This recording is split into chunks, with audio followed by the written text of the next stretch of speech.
வணக்கம் ஜோதிட நண்பர்களே. வரும் பிப்ரவரி மாதம் முதல் மே மாதம் வரைக்கும் கிரகங்களுடைய கூட்டணிகள் ஏற்படும். நவ கிரகங்களில் கேதுவை தவிர்த்து மற்ற 8 கிரகங்களும் ஒன்றோடு ஒன்று கலந்து கொண்டு இருக்கும். அதாவது மாத கிரகங்களும் வருட கிரகங்களும் ஒன்றாக இணையக்கூடிய காலகட்டம். பிப்ரவரி 14க்கு மேலே கிரகங்கள் ஒரு வரிசையாக இருந்து பிறகு மார்ச் 15லேருந்து ஏப்ரல் 15 வரைக்கும் கிரகங்கள் ஒன்றோடு ஒன்று கலந்து கூட்டு கிரகங்களாக மாறி அதன் பிறகு மே மாதத்தில் திரும்பவும் ஒரு வரிசையாக அமையும். கிட்டத்தட்ட இந்த அமைப்பு பார்த்திங்கன்னா பிப்ரவரி 14 ஆரம்பித்து மார்ச், ஏப்ரல், மே, கிட்டத்தட்ட ஜூன் முதல் வாரம் வரைக்கும் கூட தாக்குப்பிடிக்கும். கிரகங்கள் ஒன்றாக சேர்ந்து இருக்கும் பொழுது கூட்டு கிரக அமைப்புகள் ஏற்பட்டு கூட்டு கிரக யோகா அமைப்புகள் அப்படிங்கிறது செயல்படும். கிரகங்கள் வரிசையாக இருக்கும்போது கிரகமாளிகா யோகம் அப்படிங்கிறது செயல்படும். மாத கிரகங்களானது முதல்ல சனியோடு இணையுது, ரெண்டாவது ராகுவோடு இணையுது, மூன்றாவது குருவோடு இணையுது. பொதுவாகவே இந்த கூட்டு கிரக அமைப்புகளும் சரி இல்லை கிரகமாளிகா யோகா அமைப்புகளும் சரி செய்யக்கூடியது ஒரே விஷயம்தான். பாசிட்டிவ் அண்ட் நெகட்டிவ் ரெண்டையுமே சேர்த்து தான் கொடுக்கும். பட் எந்தெந்த விஷயங்கள் அப்படிங்கிறது ஒவ்வொரு ராசி லக்னங்களுக்கு தகுந்த மாதிரி மாற்றங்கள் ஏற்படும். பட் ஒவ்வொரு ராசி லக்னங்களுக்குமே ஸ்பெசிஃபிக்காக சில விஷயங்களில் மட்டும் ஏற்ற இறக்கங்கள், லாப நஷ்டங்கள், நல்லது கெட்டது அப்படின்னு இந்த இரட்டைத்தன்மை கொண்ட அனைத்து விஷயங்களையும் கலவையாக அது காட்டிக்கொண்டே இருக்கும். அதுவும் இந்த முறை அமைஞ்சிருக்கக்கூடிய இந்த கிரக அமைப்புகளானது ஆரம்பத்தில் கொஞ்சம் சுணக்க நிலையை ஏற்படுத்தும். கொஞ்சம் ஒரு கன்ஃபியூஷனான ஸ்டேட்டஸ் இருக்கும். செய்யலாமா வேண்டாமா அப்படிங்கிற யோசனைகளையே பல காரியங்கள் கழிஞ்சு போகும். பெரும்பாலும் எல்லா விஷயங்களுமே பார்த்திங்கன்னா ஒரு ஸ்லோ பிக்கப்பாகத்தான் இருக்கும். பட் அதுவே மத்திய பகுதியில் பார்த்திங்கன்னா அதற்கு அப்படியே ஆப்போசிட்டாக எல்லா விஷயங்களும் நடக்கும். எல்லாமே பார்த்திங்கன்னா ஹரிபரியாக நடக்கும். முன்ன பின்ன யோசிக்கிற கூட டைம் இருக்காது. டக்கு டக்குன்னு காரியங்கள் நடந்துக்கிட்டே இருக்கும். ஈவன் அது பாசிட்டிவாக இருந்தாலும் சரி நெகட்டிவாக இருந்தாலும் சரி நின்று நிதானித்து யோசிக்கிறதுக்கெல்லாம் நமக்கு டைமே கிடைக்காது. டக்கு டக்குன்னு விஷயங்கள் காரியங்கள் நகர்ந்து போய்கிட்டே இருக்கும். நிறைய சேஞ்சஸை எதிர்பார்க்கலாம் இந்த டைமில். கண்ணு மூடி கண்ணு திறக்கிறதுக்குள்ள என்ன நடந்துச்சு அப்படின்னு தெரியாத மாதிரி சில காரியங்கள்லாம் டக்கு டக்குன்னு மூவ் ஆகிட்டு போய்கிட்டே இருக்கும். இந்த கூட்டமைப்பில் கடைசி காலகட்டம் அப்படின்னு வரும்பொழுது ஒரு ரிலாக்ஸ்டான பொசிஷன் நமக்கு கிடைக்கும். அதாவது எப்படி இருக்கும் பார்த்திங்கன்னா, ஆரம்பத்தில் என்ன பண்ணுறதுனே தெரியாமல் முழிச்சிட்டு இருந்தோம். திடீர்னு இடையில என்ன நடந்ததுன்னு தெரியல, அறக்கப்பறக்க எல்லா விஷயங்களையும் செஞ்சு முடிச்சிட்டோம். இப்போ கொஞ்சம் நிம்மதியாக இருந்தால் போதும், அமைதியாக ரெஸ்ட் எடுத்தால் போதும் அப்படிங்கிற மைண்ட் செட்டுக்கு கொண்டுட்டு போகும். நல்லதோ கெட்டதோ சந்தோஷமோ துக்கமோ எப்படியோ அலைஞ்சு தெரிஞ்சு கஷ்டப்பட்டு நினச்சதை செஞ்சு முடிச்சிட்டோம் அப்படிங்கிற ஒரு மைண்ட் செட்டில் நம்ம கொண்டு போய் உட்கார வைக்கும். பொதுவாக கூட்டு கிரக அமைப்புகள் ஏற்படும் பொழுது அங்கே பாசிட்டிவ் நெகட்டிவ் ரெண்டும் கலந்த விளைவுகள் தான் இருக்கும். காரணம் என்ன அப்படின்னு பார்த்தீங்கன்னா, கிரக கூட்டணிகள் அப்படிங்கிறது பாசிட்டிவ் கிரகங்களும் நெகட்டிவ் கிரகங்களும் இணையக்கூடிய அமைப்புகள் தான். தவிர ஸ்தான பலத்தின் அடிப்படையிலையும் பார்த்தீங்கன்னா சில கிரகங்கள் பாசிட்டிவாகவும் இருக்கும், சில கிரகங்கள் நெகட்டிவாகவும் இருக்கும். பட் இங்கே எல்லா கிரகங்களுமே ஒன்று சேரும் பொழுது அப்போ அங்கே ஸ்தான பலமும் அந்த பாசிட்டிவ் நெகட்டிவ் கலந்த நிலைகளை தான் அது செயல்படவும் செய்யும். ஸோ இயற்கையாகவே இந்த கூட்டு கிரக அமைப்புகள்லாம் ஏற்பட்டுடுச்சு அப்படின்னா முழுசாக நம்ம நல்ல விஷயங்களும் எதிர்பார்க்க முடியாது. அதுக்காக முழுசாக எல்லாமே கெட்ட விஷயங்கள் தான் அப்படின்னு சொல்லிட முடியாது. இந்த மாதிரியான கிரக அமைப்புகள் ஏற்படும் பொழுது தான் அங்கே அதிர்ஷ்டமும் வேலை செய்யும், துரதிர்ஷ்டமும் வேலை செய்யும். அது அதிர்ஷ்டமா இல்லை துரதிர்ஷ்டமா அப்படிங்கிறதான் அவங்கவுங்களுடைய பிறப்பு ஜாதகம் முடிவு செய்யும். பிறப்பு ஜாதகத்தில் அவங்களுடைய கிரக அமைப்புகள் இப்போது எந்த நிலைமையில் இருக்குது அப்படிங்கிறத வச்சு அதை டிசைட் பண்ணலாம். பட் இங்கே நம்ம பொது பலன்கள் பார்க்கறதுனால ஜென்ரலாக இது எப்படி இருக்கும் அப்படிங்கிறத புரிஞ்சுக்கிட்டிங்கன்னா அதை கொஞ்சம் ஈஸியாக எடுத்துகிட்டு போகலாம். ஒருவேளை இந்த காலகட்டங்கள் உங்களுக்கு நல்ல விஷயங்கள் நடந்துக்கிட்டு இருக்குது அப்படின்னா நீங்கள் சந்தோஷமாக அதை மேற்கொண்டு எடுத்துகிட்டு போகலாம். ஒருவேளை உங்களுக்கு மோசமான விஷயங்கள் நடந்துகிட்ருக்கு அப்படின்னா நீங்கள் அதை நினச்சி பெருசாக பயப்பட வேண்டியதில் கவலைப்பட வேண்டிய பெருசாக அதை நினச்சி ரிஸ்க் எடுக்காதீங்க, ஃப்ரீயாக விடுங்க. கொஞ்ச நாள் அது தானாகவே சரியாயிடும். திரும்ப திரும்ப அதே விஷயங்களுக்குள்ளே போய் மாட்டிக்காதீங்க. ஒரு 3 மாதம் பொறுமையாக இருந்துட்டு அதன் பிறகு உங்களோட ப்ராசஸை ஸ்டார்ட் பண்ணுங்கள்.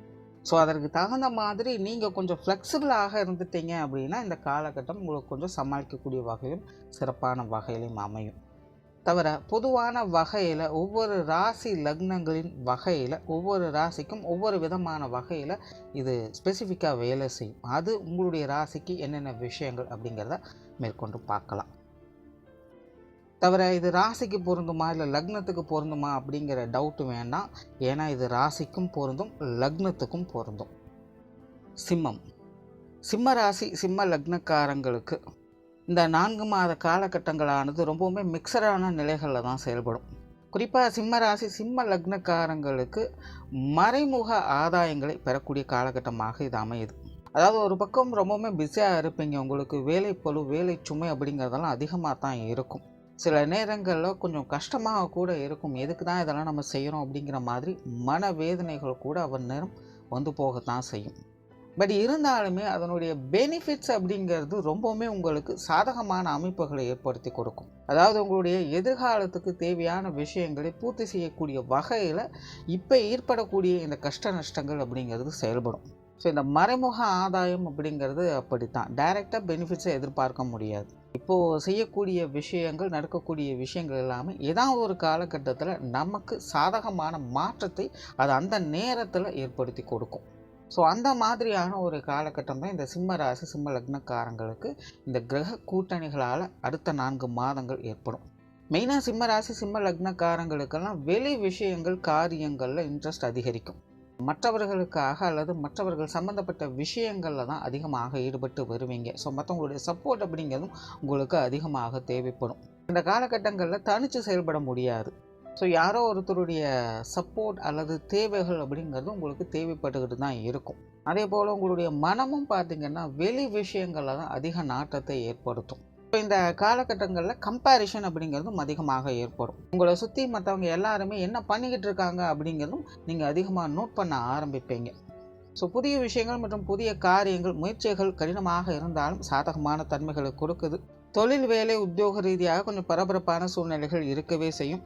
குறிப்பாக இந்த 4 மாதங்களில் ஆரம்ப காலகட்டமும் கடைசி காலகட்டமும் உங்களுக்கு ரொம்பவுமே சாதகமாக இருக்குது. இந்த மத்திய பகுதியில் மட்டும்தான் கொஞ்சம் நிதானித்து செயல்பட வேண்டியதாக இருக்கும். இந்த நேரத்தில் சில சேஞ்சஸ் ஏற்படுறதுக்கும் வாய்ப்புகள் இருக்குது. நிறைய பேருக்கு இந்த காலகட்டங்களில் தொழில் வேலை உத்தியோக ரீதியாக இடமாற்றங்கள் போன்ற விஷயங்கள் ஏற்படலாம். வெளியூர் மற்றும் வெளிநாடு சம்பந்தப்பட்ட விஷயங்கள் ஈடுபாடுகள் அதிகரிக்கலாம். அது அந்நியர்கள் சம்பந்தப்பட்ட விஷயங்களில் ஈடுபாடுகள் அதிகரிக்கும். முன்பின் தெரியாதவங்க விஷயங்களில் ஈடுபாடுகளை உண்டாக்கும். ஆகையினால் மத்திய பகுதியில் மட்டும் கொஞ்சம் நிதானம் தேவைப்படும். மற்றபடி ஆரம்ப காலகட்டம் மற்றும் கடைசி காலகட்டம் அப்படிங்கிறது உங்களுக்கு சாதகமாக அமையுது. குறிப்பாக வாடிக்கையாளர்கள் சார்ந்த விஷயங்களில் ஈடுபாடுகள் அதிகரிக்கவே செய்யும். மற்றவங்க தேவை இருந்து செயல்பட்டு வருவீங்க. பட் பேச்சுவார்த்தைகள் மட்டும் கவனம் தேவை. ஏன்னா சிம்ம ராசிக்கு சிம்ம லக்னத்துக்கு 7ஆம் இடத்துல சனி இருக்குது, 8ஆம் இடத்துல ராகு இருக்குது. அதனால் மற்றவர்களை நம்பி எந்த ஒரு காரியத்திலும் இறங்காதீங்க. மற்றவங்க சொல்கிறாங்க அப்படின்னு சொல்லி எந்த ஒரு விஷயத்தையும் செய்யாதீங்க. அதாவது உங்களுக்கு முன்பின் தெரியாத விஷயங்களை மற்றவர்களை நம்பி இறங்க வேண்டாம். அதே போல் சில முக்கியமான காரியங்களை நம்பிக்கை இல்லாதவர்களிடம் ஒப்படைக்காதீங்க. ஏன்னா காரியங்கள் அந்த டைமுக்கு முடிவடையாது, இழுபறியாகத்தான் இருக்கும். அதற்குண்டான பொறுமை அப்படிங்கிறதும் உங்களுக்கு தேவைப்படும். அதாவது சிம்மத்தை பொறுத்த வரைக்கும் இந்த காலகட்டங்களில் ஒரு பக்கம் உங்களுடைய ஆக்டிவிட்டீஸே பார்த்திங்கன்னா மற்றவங்களை சார்ந்து தான் இருக்கும். பட் அதே நேரம் மற்றவர்களை முழுவதுமாக நம்புறதும் கஷ்டம்தான். ஸோ எப்போவுமே மற்றவங்களுடைய சேர்ந்து செயல்படக்கூடிய விஷயங்களில் கொஞ்சம் சுதாரிப்புத்தன்மையும் விழிப்புணர்வும் செயல்பட வேண்டிய அவசியமாக இருக்கும்.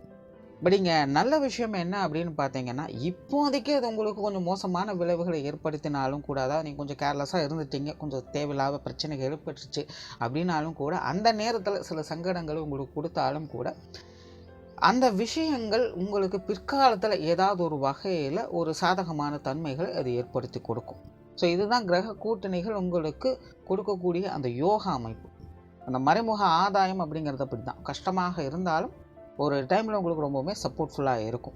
குடும்ப உறவுகள் வகையில் ஒரு கலவையான மாற்றங்களை எதிர்பார்க்கலாம். குறிப்பாக கணவன் மனைவி உறவுகளுக்குள்ள நிறைய கருத்து பரிமாற்றங்கள் ஏற்படவே செய்யும். பேச்சுவார்த்தைகளை மட்டும் கொஞ்சம் கவனம் எடுத்துக்கோங்க, மற்ற விஷயங்கள்லாம் சமாளிக்கக்கூடிய வகையில் இருக்கும். ஸோ ஓவராலாக இந்த 4 மாத கிரக கூட்டணிகள் என்பது சிம்ம ராசி சிம்ம லக்னக்காரங்களுக்கு ஆரம்பமும் முடிவும் உங்களுக்கு சாதகமான தன்மைகள் இருக்கும். மத்திய பகுதியில் மட்டும் கொஞ்சம் நிதானம் தேவைப்படுது. தேவையில்லாத விஷயங்களை போய் சிக்கிக்காதீங்க. தேவையில்லாத ஆசை வார்த்தைகள் கற்பனைகள் போன்ற விஷயங்களுக்குள்ள மாட்டிக்கொள்ளாதீங்க. நன்றி, வணக்கம், வாழ்க வளமுடன்.